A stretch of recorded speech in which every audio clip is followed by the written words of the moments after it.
we're gonna start running through troubleshooting the unit. First thing, we're gonna start with gurney no power. We're gonna move on to power load no power. Then we're gonna move on to debris. And then finally, we'll do loading on uneven surfaces. So, battery's out, doesn't work. Unit's still popped up. I still have power with my loading system, but I don't have with my gurney. I'm gonna hold my manual release in, fully expand my litter before I come over to the control panel on the side of power load. I've got an on-off button, up-down toggle, and a hydraulic dump. In this case, I'm just gonna hold down until it's fully deployed. And I'll reach up and grab that toggle right there on the very top, which is my manual release. We're off to the races. Same thing, loading it back up. Gonna hold the up arrow. I don't like to see people chainsaw this. It's a hydraulic, there's a lot of pressure there. Deep squat, squat that up, go ahead and grab it. Now, as we go in, do we remember that last little bit of weight that it needed? He's gonna need to hold that in all the way. So keep that all the way engaged. Watch the hitch. That last weight is the gurney itself covering that distance. If he left that out, it would have hovered just above that hitch not being engaged. If you ever see that, you can grab that manual release and all the rest of that weight will then come out of the system.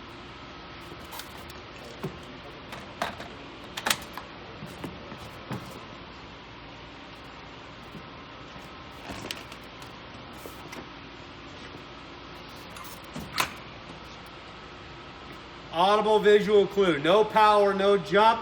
I'm gonna get a friend to unload this as a 2-person unload. If I don't, oh, hey! Your patient's still engaged, they're not going anywhere. That will throw you for a loop.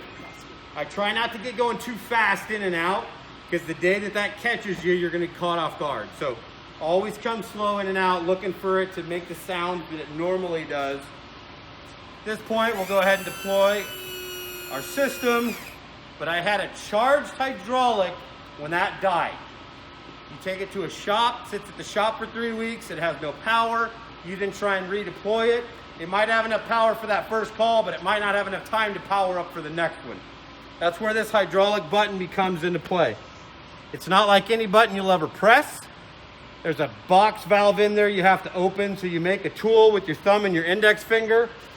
When you find the sweet spot, you'll see it lower. At that point, while I've got it engaged, I'm gonna reach under, grab that red handle, and I'm gonna lower it just enough to get the system off of it. Not gonna try and compromise my hands under, just enough on the top. Grab my manual release, and off we go. Now, if I'm not watching what I'm doing, all right, so we've got to be really careful that this gets fully deployed down. And then you'll take it and you'll put it all the way forward.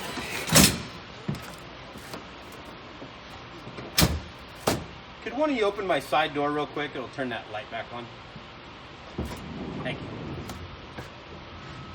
Anytime power load is powered, issues with it, you can't figure out what's going on, stow it forward, load it with the safety hook just like you would today, call Stryker immediately. But this should never limit you from answering that call. You can always stow it and use it just like an antler. Now to get this out, I can't hit that button and do this at the same time. There is an identical button back here on the head section right here that I can hit that will release my trolley.